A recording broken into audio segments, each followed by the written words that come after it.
Okay, well,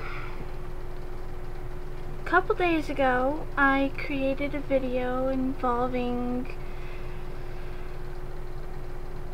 creating a website for ferrets for people who want to know about ferrets and adopting one.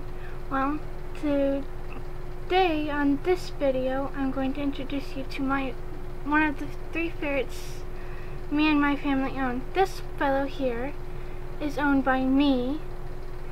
As you can see, he's an albino, though on his tail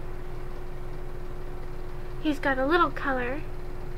The only bad part is he's deaf. His name is Lightning. He's quite the wiggly feller, but I love him nonetheless.